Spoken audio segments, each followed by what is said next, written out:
It's the Drop Your Dimes podcast. I'm your host, Mark Veer, and welcome to episode number 27. We're in season 3 with current and old players. This is episode number 4, and I'm extremely excited to who we have in front of us. I just said it off pod. I believe definitely in the talks of the best point guards to come out of San Antonio. We have Leslie Vorpahl, Kyra Lambert, and Kiana Williams. Ladies, how we doing? Doing Love good. it. Yep, doing well. I appreciate you coming on. Leslie, thanks for kind of setting this up. We got all kind of different time zones going on. We've got Les is in Spain, which is 4 p.m.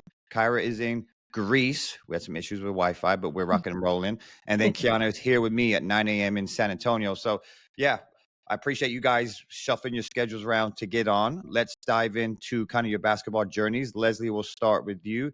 Talk to everybody about how basketball started for you, your journey, and kind of what you got going on today. So I think I just started the church league, CYO, real young.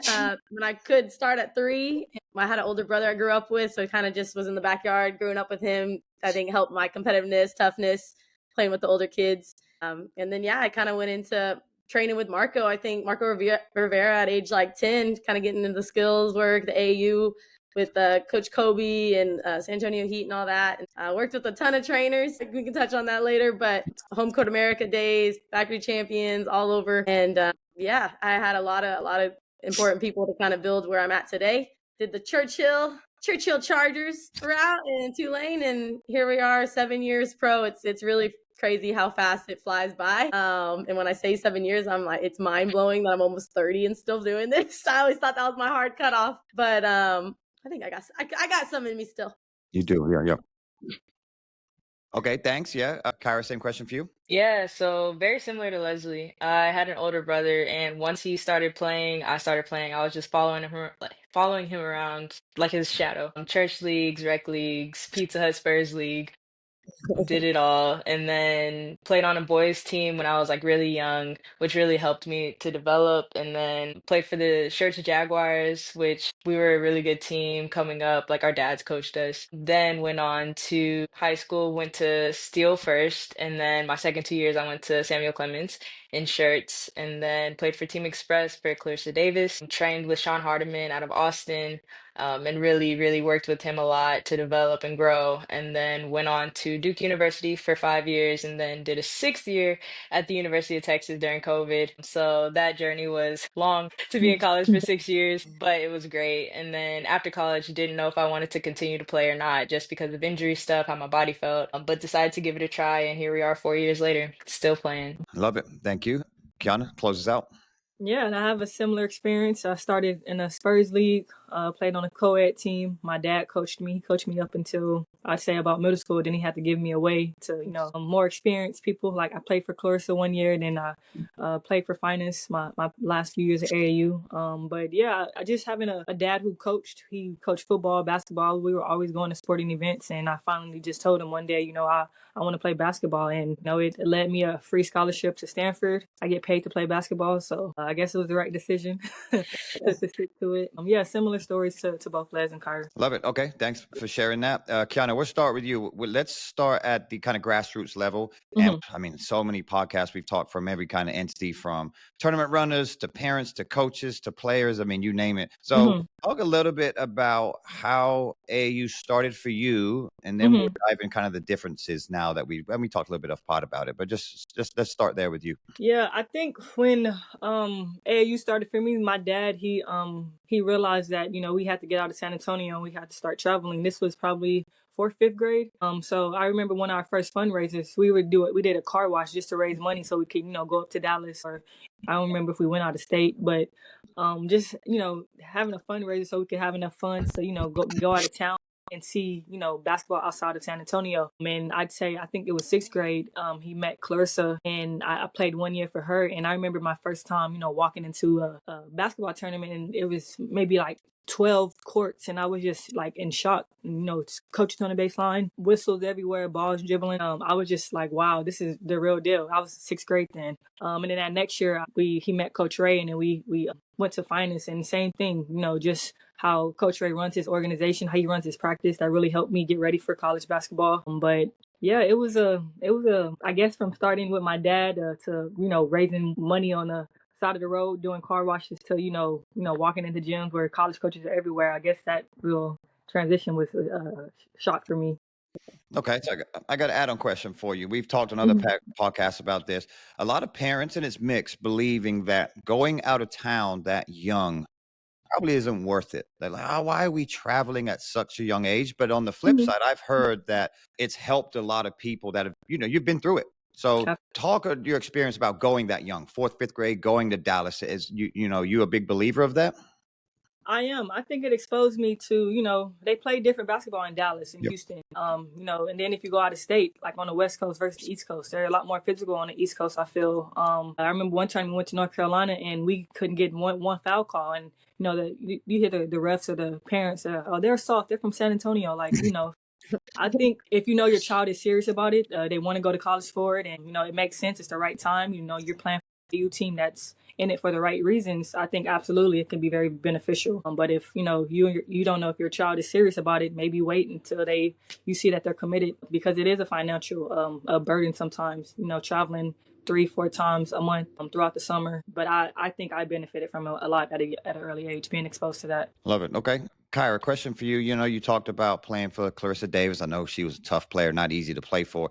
And then also you said that you played with boys. I've known a lot of girls that have played with boys. I think you all have, and it's really helped you. So just talk a little bit about Clarissa, her program, and then also your experience playing with boys at a young age. Yeah. I'll start with the boys piece. I think we all like grew up playing pickup and going to the rec or going to the base gym and just hopping in with the guys. Whether they were like young boys or the older guys or the grown men. Not having fear about that. And I think it really helped competitiveness, little trash talk here and there. But really just holding your own. So going to Clarissa, it was a lot different in the aspect of, one, of course, being around all girls, two, like the intensity, the practice structure, her having played at every level of the game. I think it makes a huge difference to be coached by somebody who's actually been there and gone and done what you want to do. But I think that, having that foundation, playing with the guys, banging with my brother in the backyard, those kinds of things really helped my toughness, my mental, and just going out there, not having fear, not caring who my opponent is, and just playing basketball. Because at the end of the day, it's not a women's basketball player or a men's basketball player. Like, we're all just basketball players. Yep. Love it. Great answer. Les, question for you to talk a little bit about your experience with SA Heat, not next level. I was checked earlier, but I know you played for Coach Cantu and then with Marco as well. Just talk a little bit about your experience back then. Yeah, I mean, I remember my first practice with the San Antonio Heat was at the Eisenhower outdoor court. So just starting there, and I think if you kind of bring that up to an organization in these days, they'd be like, this is a joke, But I stayed with that organization my whole from 8, because 9 and I played up at 12. Yeah, so I was 9 years old, played up at 12, and I was there till my end of my high school. So I love that organization. Coach Kobe, rest in peace, he just taught me like how to fall in love with the game at a young age. He brought the passion every day. His motto was heart and hustle. Like it was just I think at that age, a lot of it is just like getting kids to fall in love with the game. And it's just been a joy ever since. And just having that perspective on it, even when you need that perspective, especially now overseas. I'm just kind of always falling back on that foundation of like when I fell in love as a kid playing outside with my dad and with my team. And so yeah, I loved playing AAU with that team, and I stayed. And I think staying on the same team, at least in high school, is super, super important too. Just like when I talk to younger kids these days and like they're hopping around every season, just being a GA for a year, like the college coaches, they like stress out about like, they think this kid's on this team. They don't know where they're at. They don't know how to follow them. Kind of like when they do get the tournaments, because they hop around from tournament to tournament or season to season. And so that was just one thing that I saw as a coach,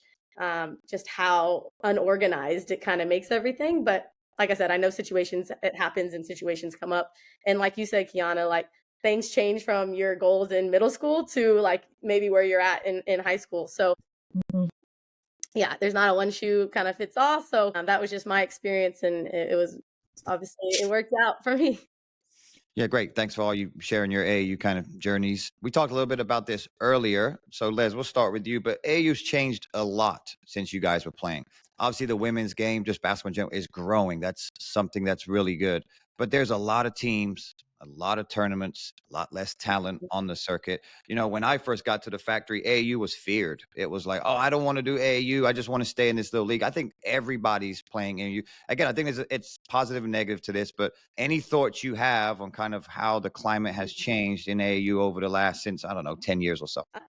I can add that. I think a lot of parents are like, oh, my kid plays for a Nike club or a Adidas club, and it's like, and they want to be on the top team. Whereas maybe if they're on the second team, they'll get a lot more opportunities. The coaches get their eyes on them. So it's just realizing like what's for my kid, and a lot of times the kids want to play with their friends, follow their friends. Like, okay, my friend's on the top team, why am I not? But it's like you guys are on two different journeys, two different paths, and just I don't know. I think I hear it often. Like, I want my kid to play for a sponsored team. Like finance, there were times we weren't sponsored at all from like Adidas. I think we're Adidas like off and on my last few years. But as long as you're going to the right tournaments, like your AAU director or whoever's telling you what tournaments to go to, your coaches, like they have a vision for you. I think it's great. But I think a lot of times kids get caught up in the gear, wanting to play with their friends, and it's like you got to think long term. The possibility of you and your best friend, going to the same college to play basketball is slim. Like, hopefully it does happen, but at the end of the day, you have to make the best choice for yourself. So yeah, I just wanted to touch on that. So I have an add-on question, but that's a good answer. My daughter's in gymnastics, high-level gymnastics. She's young, but it's a social aspect to it as well. I can tell you, if my daughter didn't like the girls there, I don't know if she'd want to keep doing it.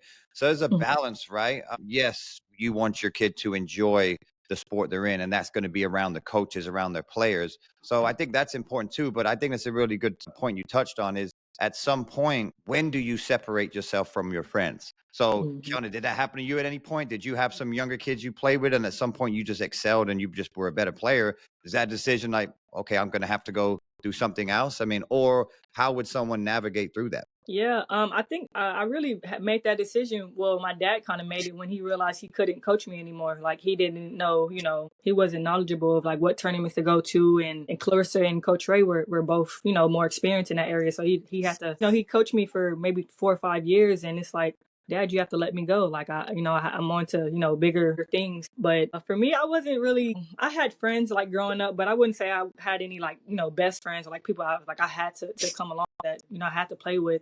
Just a credit to my dad. He had a vision and he knew what he was doing, and I kind of just did what he said to do.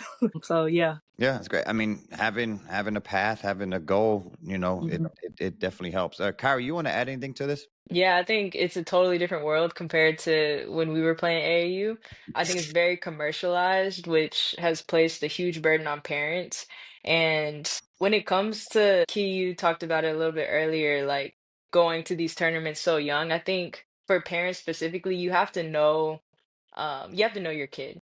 And if Mhm. you see your kid, has the hunger and the potential to, make that next step and take it seriously and then go potentially to college and onto, bigger things, then okay, give them that exposure to go outside of town to see, the Dallas, the Houston, maybe Oklahoma, something like that. I think that people often forget the other side to exposure is being exposed. So when you go to a place and you're taking your kid that's not even dominating in San Antonio, then that exposure is going to go the way you don't want it to go. So I think just knowing your kid and knowing what organization and the intentions behind the coaches in that organization to know that your kid is in the best situation for them. Yeah. Now you got me going. Now we're going to talk about my tier system. So that immediately came. I've talked on other podcasts about this. Obviously, I'm from England.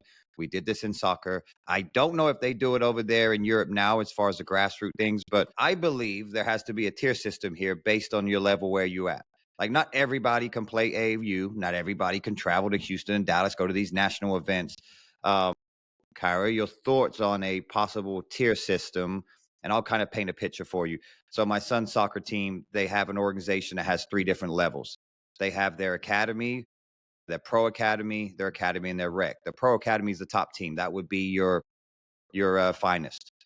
That's the best players in the organization. They get to travel, and we're traveling every weekend. Who knows where we're going? But we play in a league with 15 teams, and we're traveling home away games. The next one is kind of your academy, where you stay local. You just play local teams, and then your rec is your entry level.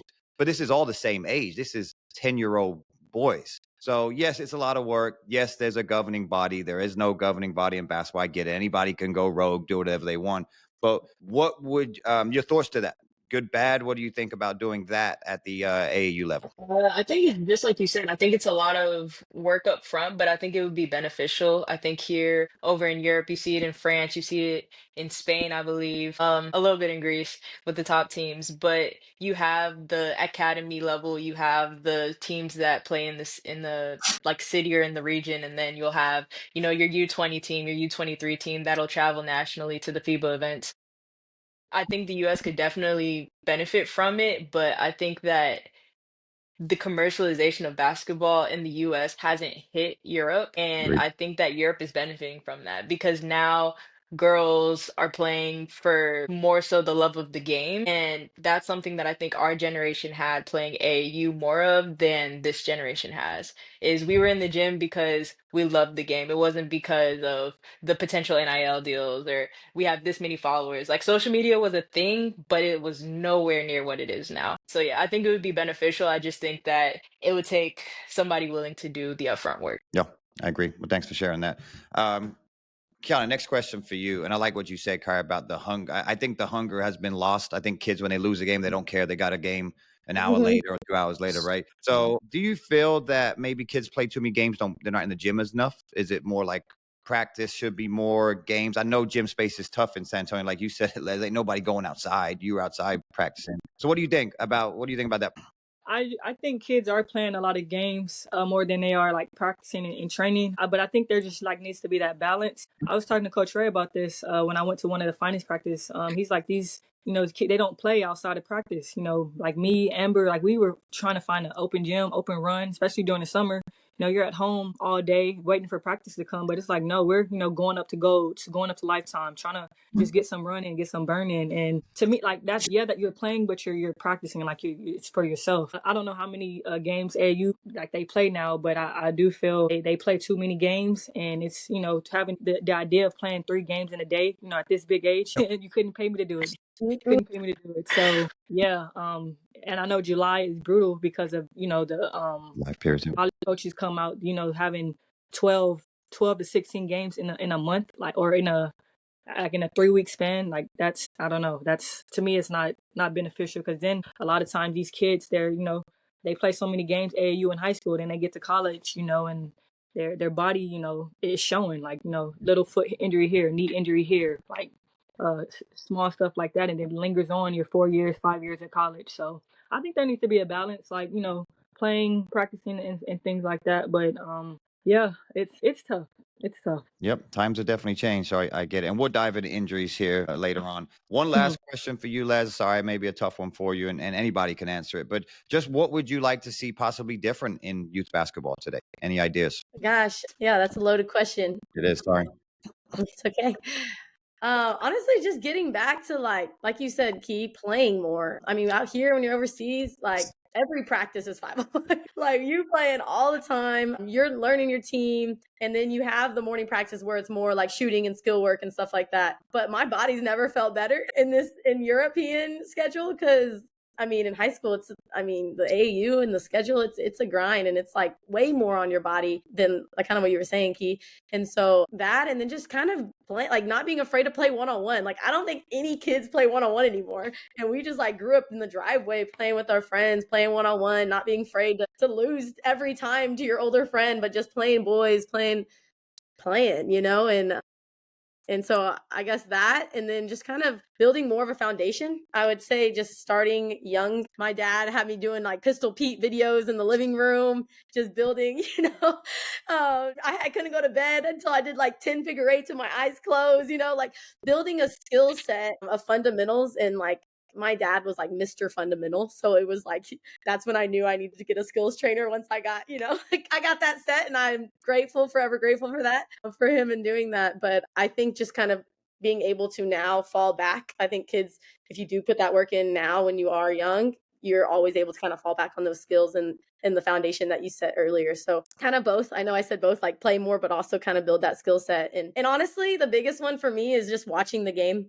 like getting these kids to just stay around the game, knowing NBA player names, college, just being around college games. The game is, I mean, there's some really good athletes out there now, and you can watch them so easily now on TV. And I think that's the biggest way to just see the IQ of your game. I know my dad, he would just quiz me all the time on like situations and like, okay, pause the video, like pause the game here. Like, what would you do? You're down, 24 seconds, and just thinking the game more as a player. Cause I think that has definitely fell off too. Like maybe a lot of kids are just relying a lot on their athleticism and stuff like that. So IQ is a big thing that I think has taken me personally super far. Yeah, love it.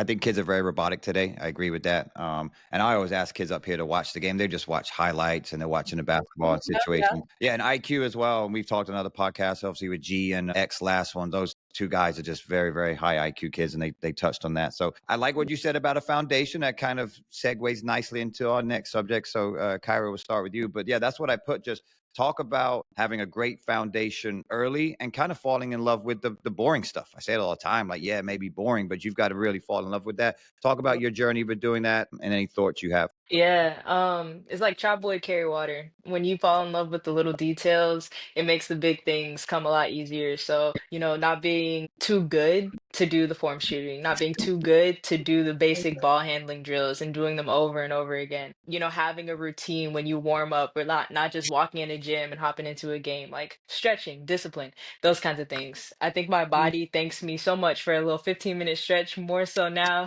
than it did back then. Ooh. But yeah, and then also like letting your creativity show. So my dad used to bring a speaker to the gym and he'd put on some like random old school song, and my brother and I would have to like dribble to the song, to the beat of the song. So doing things that are fun that just bring your creativity out, because like you said, like kids are very robotic nowadays. So yeah, and now like with all the highlights, and I have a 9-year-old, I think he's 10 now, a 10-year-old little cousin, and he thinks he's Steph Curry. I'm like, can you please just do 10 form shots? He starts at the 3-point line. Fade Mhm. away. I'm like, you're four Can you make foot plays? nothing. Right. Can we do a regular right hand layup first? No, but I think falling in love with the little things and the details goes along. Yeah, I love it. It's funny about Steph Curry. We put a NBA 3-point line down here. Worst thing we could have done.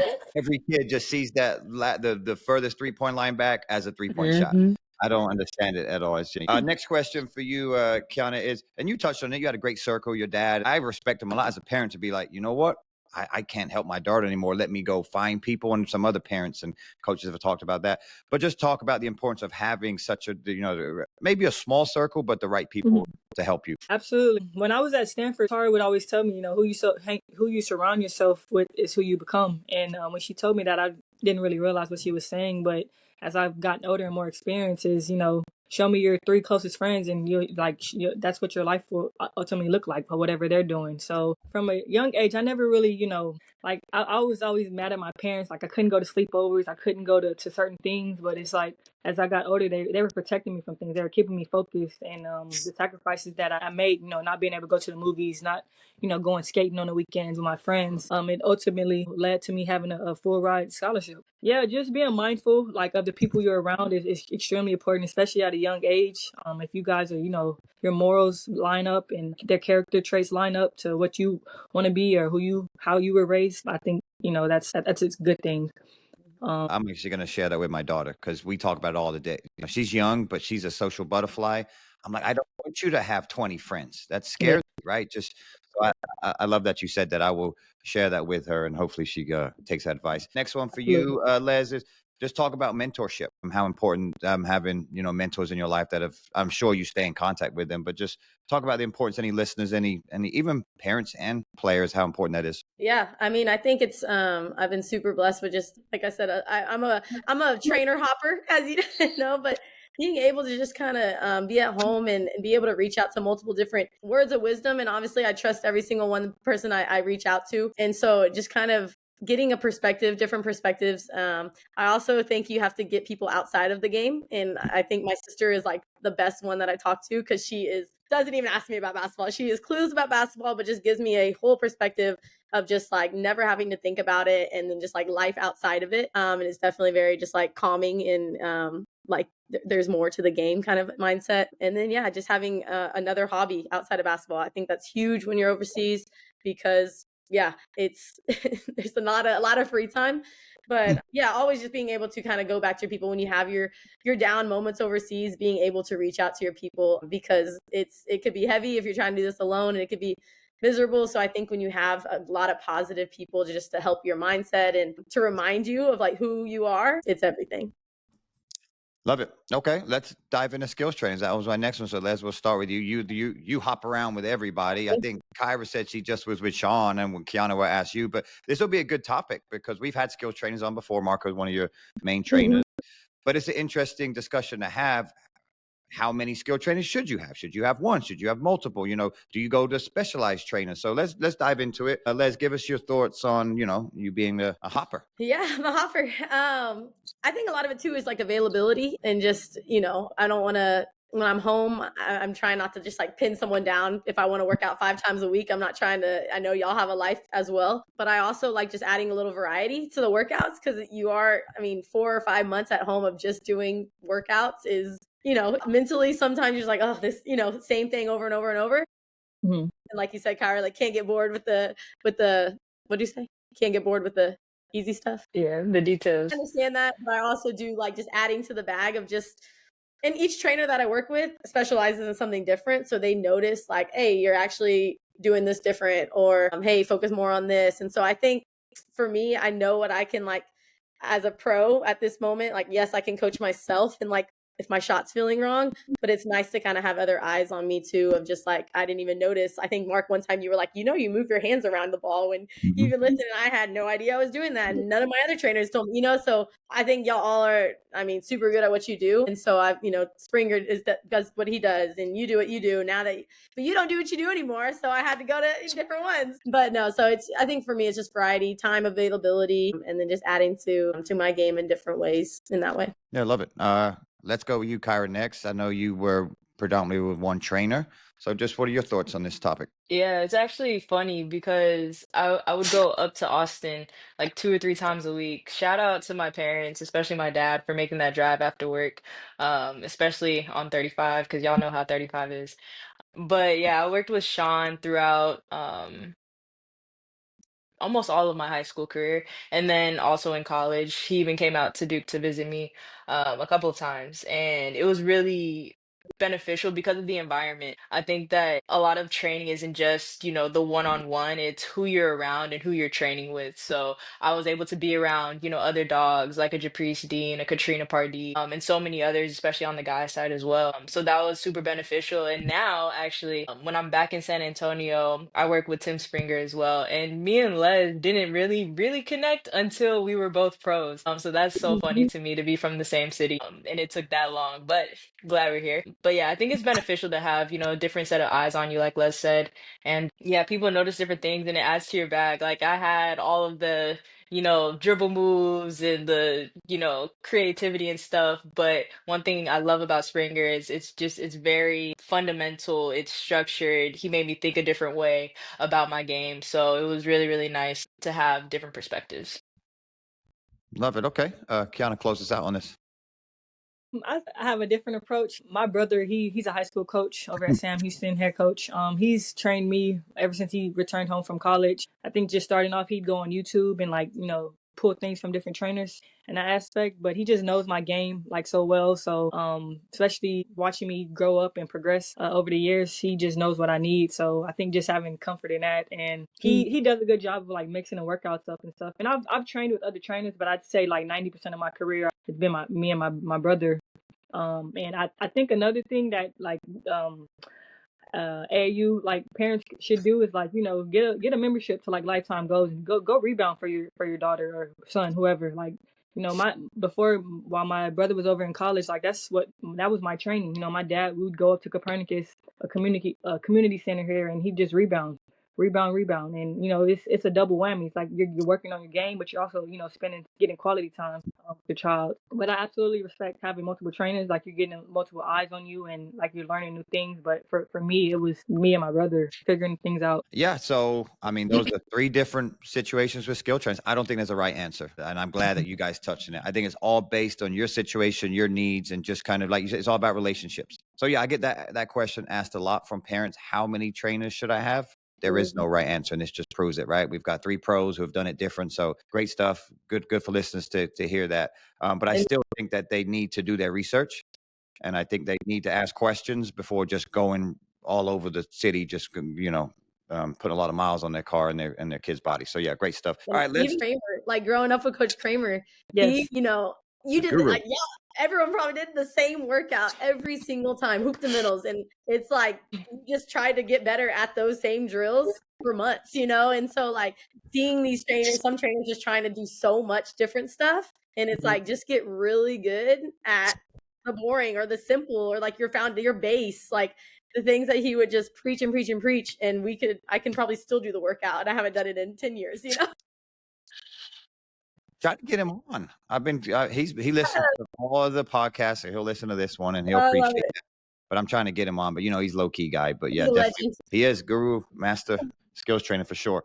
All right, next subject. Let's talk a little bit. I mean, I don't like talking about injuries, but unfortunately, and we said it earlier that it's a part of the game, and some of you have had some serious injuries, nagging injuries, so to say. So, Kyra, let's start with you. I know you, I want to say ACL. I hate to bring up old things. I know you had a knee injury, but talk about that and then just kind of the adversity and all the things that kind of made you stronger and come out, hopefully a better person on the other side. Yeah, that could be a whole podcast by itself.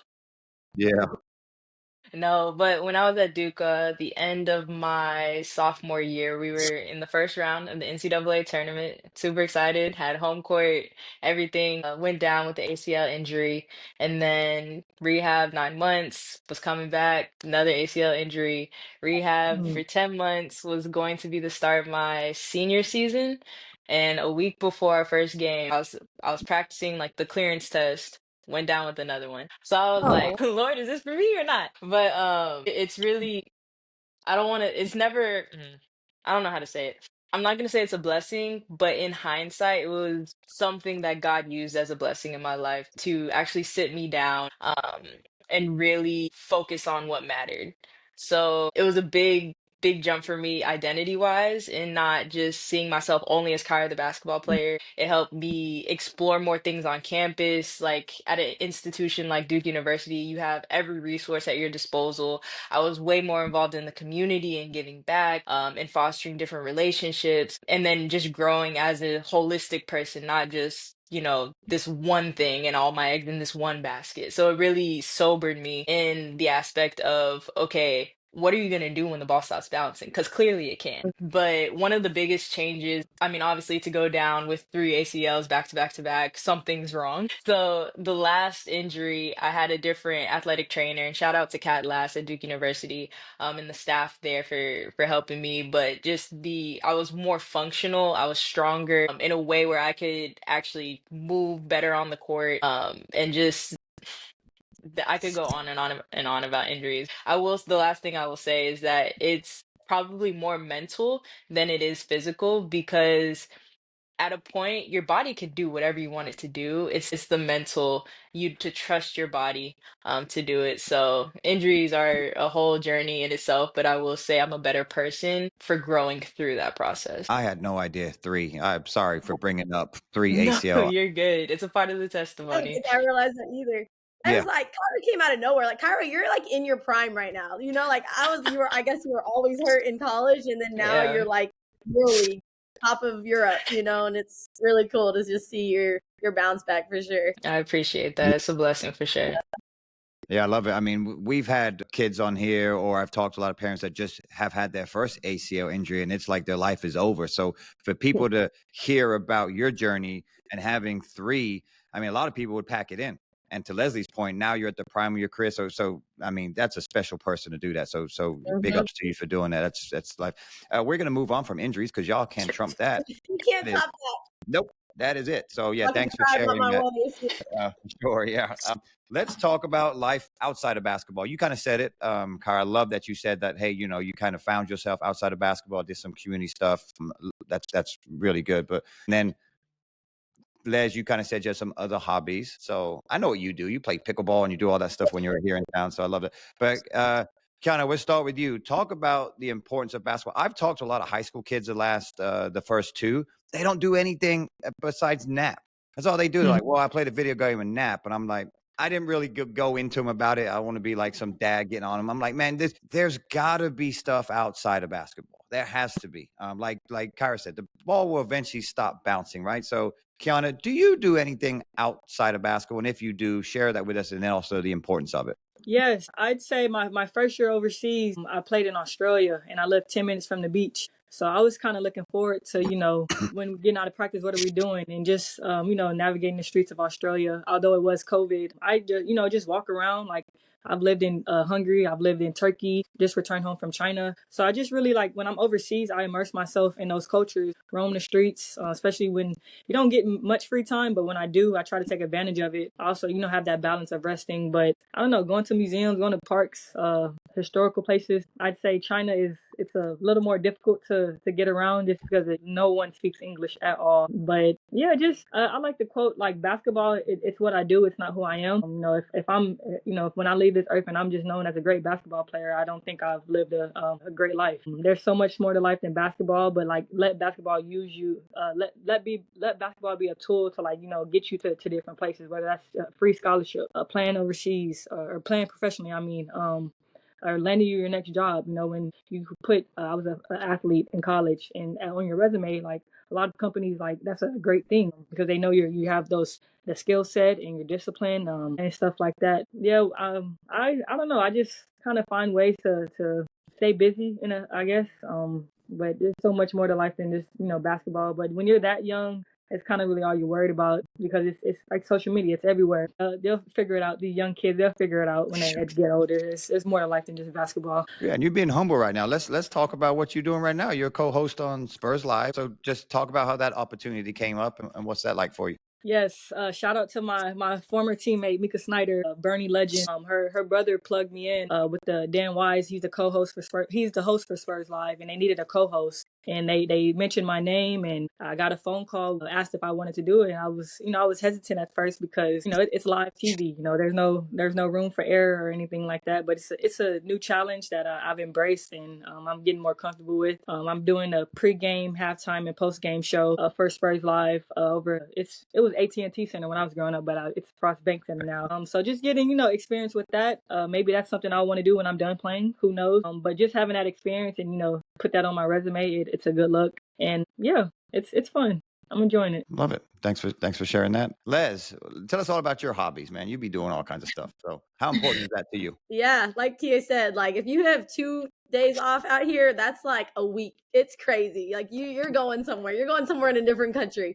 So I love hopping around, making the most of traveling. And yeah, I'm super just blessed being in Malaga, like 8-minute walk from the beach. So even if I have 2 days, I'll go for 3 hours in between practices and just nap on the beach or read on the beach, or I have a little painting with numbers that I do on the beach. And so just like being outside in the sun is rare, like when we're over here, because it's usually the winter months and you're usually like super cold. So I've just been super appreciative of that. I also have like a business. The last 3 years, I've done like a lot in the financial market and cater mostly to athletes and like trainers and coaches, just because I was reached out to by a former WNBA player and just kind of was able to get the language spoke to me as a hooper and the importance of saving as you're playing. And I talked to so many athletes that, are 10-year vets and you can't say they have any money to their name. And it's devastating, to hear that. And so a lot of it's education based. And I've been very passionate about it. I never thought I'd be doing this, but it was kind of one of those things. Like, I read a book when I was out here. I got a little curious. I saw that it was impacting my life. And then this opportunity kind of presented itself. So, I think the biggest part that I love about it is I can do like Zoom calls with people back home and just having that like social interaction with an American sometimes is nice and refreshing. So sometimes it's not even about like what I'm doing. It's just about like, hey, let's just talk for 30 minutes and catch up. So I know I've talked to Kai out here about it, and it's just nice to kind of like catch up with old friends and reach out. So it's refreshing. And like I said earlier, like a way to just separate basketball. Sometimes you have back practice, you have other things to kind of lean back on and get some perspective on. Yep. Thanks for sharing. Same question for you, Kyra. What's life outside of basketball for you? Yeah, overseas you have so much free time. That's one thing I didn't think I would have first coming over here. But the first couple of years, I would read a lot, I would write a lot. Definitely got closer to God. And then this past 2 years, I think it is, I started working with a nonprofit, the 318 Foundation, based out of Shreveport, Louisiana. Elena Beard is the founder of it. Shout out to her and her Hall of Fame stuff. But the organization empowers Black girls and historically marginalized communities through mentorship, elite training experiences and immersive experiences. So I'm the program coordinator for the sports program, and it's been honestly, it's been a like a it's developed like a more passionate side of me, and being able to give back to these girls to see their growth, their development, their excitement about everything, but also like my time here. um I'm biased, but I think we have the best job in the world. Key, like you said, like we get paid to play a game that we already love. Amen. So biased here, but come on, y'all. But this has been something that has also grown that love like for me, and finding this and Elena giving me this opportunity. It's really like it's something that I can see myself doing after basketball. And I know that it's not an easy transition, like once the ball stops bouncing. So I'm blessed to be able to have something that I can kind of see myself doing for the long term. All right. Thanks for sharing that. Let's dive into some Q&As. I got a lot, but I'll just pick kind of a few out for you, and then we'll close on some quick hitters. So the first one's for all of you, and Kyra, we'll start with you. If you weren't a pro athlete, what would you be? If I wasn't a pro athlete, I probably work for a nonprofit, honestly. Something that's sport adjacent, but not specifically in sport. I would say coaching, but I'm just gonna like specifically just take that all the way out. But yeah, something nonprofit, sport adjacent, but not specifically sports. No interest in coaching. Definitely an interest in coaching, but I'm just taking basketball completely out of it. Got you. Okay. All right. Kiana? I'd probably skill development somewhere, maybe at a college or the pro level. I think that's what I want to do when I'm done playing. The game is giving me so much, and if I can pay it forward, helping other people, that's ultimately what I want to do. So yeah, like player development. I guess are they called trainers? Like when they're at the universities on the pro level. Yeah, player development. Yep, love it. All right. A ref. Just kidding. Just kidding. I I'm just trying to get you to come to the dark side. Come on, all of y'all. I'm excited. Yeah, I got you on that one. No, but you said pro athlete is pickleball or like they have paddle out here. I don't know if y'all have had that. I love paddle. Paddle's crazy. You play that?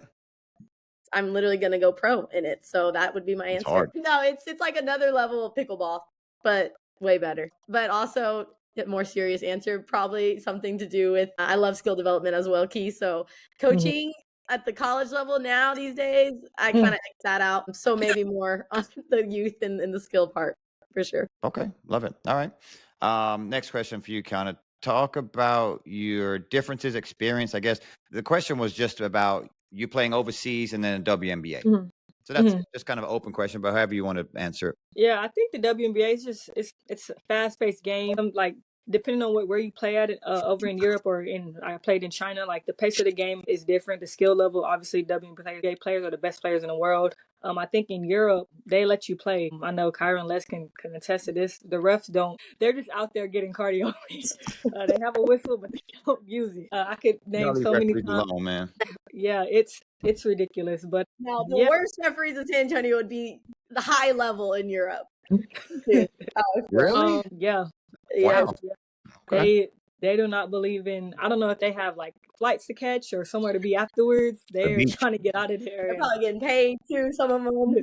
Yes, under the table. Yes, absolutely. All of that goes into stuff in Europe. But I think I don't know. WNBA is just really fast paced. Like it's the best of the best players, and people there. You have to really it's mental to me. WNBA is a lot more mental because everybody's fast, everybody's talented, but it's like, who are you going up against? How do they play defense? Like, just watching film, a lot of film breakdown. Yeah, Europe it's football out there. It's football. But both are fun. Okay. Man, I wish the WNBA had just had more teams. I'm glad they're going to expand on a few more teams coming up, but it's just not enough roster spots, right? So many good players that just unfortunately can't play in the WNBA. I'd love to see all three of you out there. So yeah. All right. Thanks for answering that. Kyra, question for you is just talk about your differences at Texas and Duke days. Yeah. Two totally different experiences. I think the biggest being when I was at Duke, everything was new. Like college was new, the team, like just integrating into the college schedule, the life, everything. Had a amazing 5 years, got 2 degrees, no debt. Amen. Mhm. Amen. And, and then when I went to Texas, one, it was COVID. And then two, I had already been through college. So like my whole mentality around college basketball was different. A lot of things I'd been there, seen that, approaches to the game. So at Duke, we were playing a zone 90% of the game. At Texas, we're pressing 94 feet. So Coach Schaefer was like, Kyra, I'm like, look, I'm gonna need like a buffer period because I've been sitting back in the zone for 5 years. No, but it was both were great. Both were have helped me grow as a person and as a basketball player tremendously.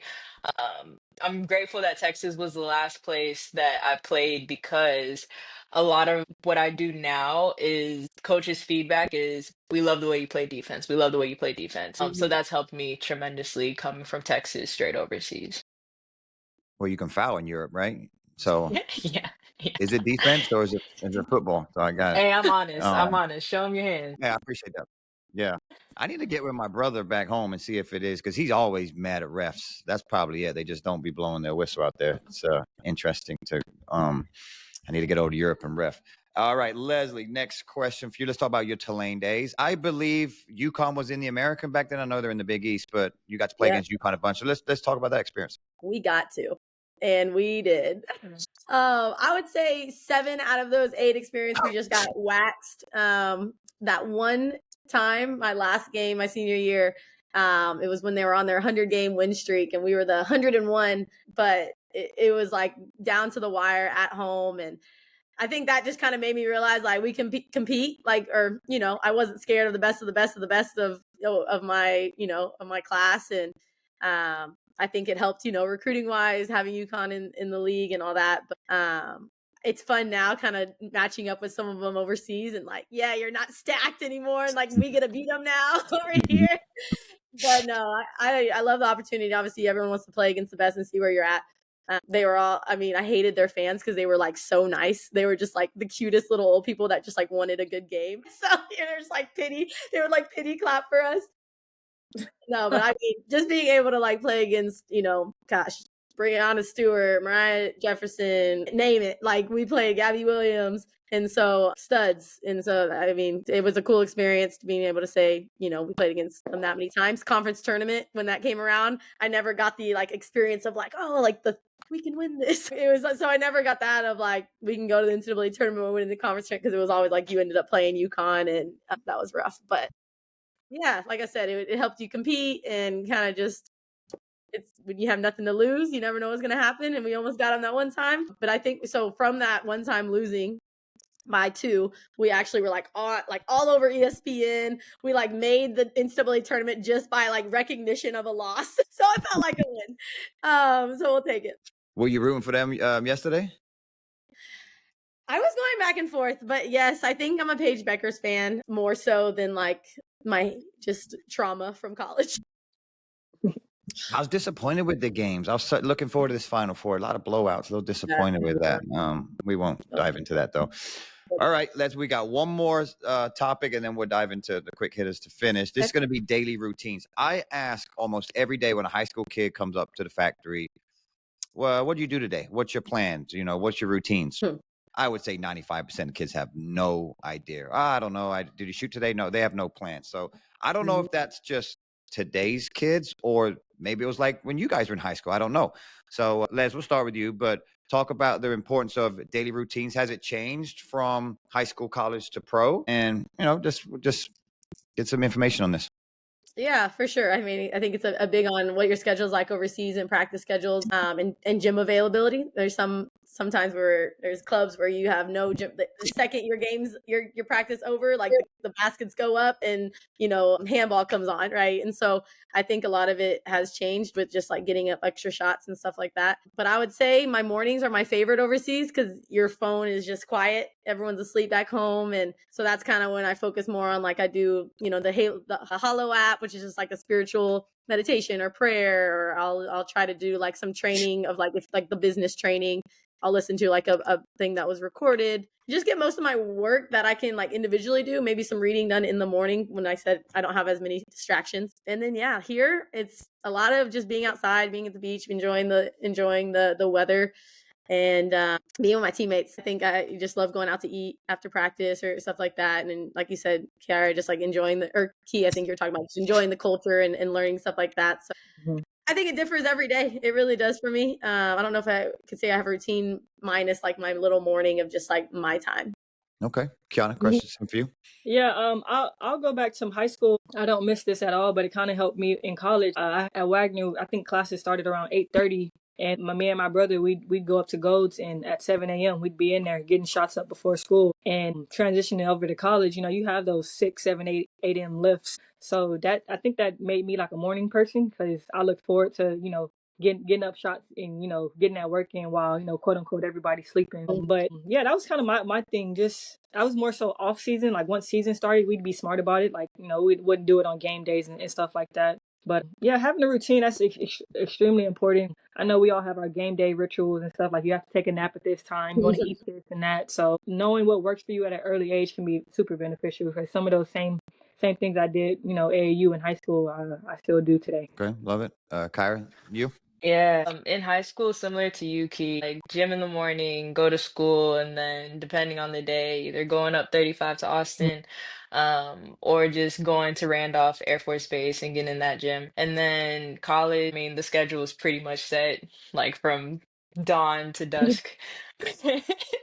No sleep for the week. You can either eat, you can sleep, or was it you can eat, you can sleep, or you can do your Shower. work. Oh yeah. It was like you can eat, you can sleep, or you can have a social life, but you can't do all three. You got to pick two. Yeah. But now overseas, Les, like you said, I love my morning, slow morning, get in my word first thing, and then after that, I'll probably make breakfast, go to a coffee shop. One thing I do try to do is I try to learn the language, at least a little bit, enough to get around anywhere I go. So either I have like a language lesson, or I'll meet a teammate and I'll just stumble through Greek or stumble through whatever language they're speaking, and they'll just laugh at me and help me. But yeah, the schedule overseas is really nice. And then in the afternoons, I'll do what I call purpose work, so working all the stuff with the foundation, and then talk to my people on FaceTime. Thank God for FaceTime, and then shut it down. Love it. Okay. Yeah, thanks. I think routines are important. I think once you do them, they just become habits. And I try to instill that in kids here all the time in San Antonio, just have some kind of routine. And I get it, schedules change and all that, but just having a plan, I think, can really be beneficial for kids. So thanks for touching on that. All right, we're going to close on some quick hitters, a little fun. This is off the dome. I did not send this to you. I'll ask the question, and then we'll just go through it. All right. So first one, FIBA or WNBA? WNBA. FIBA. Pre-game snack. Banana. Granola bar. Smoothie. Nice. So I don't know if you know this, Cam Calgary, I'm gonna say this on everyone. He eats hot Cheetos and chocolate milk before every game.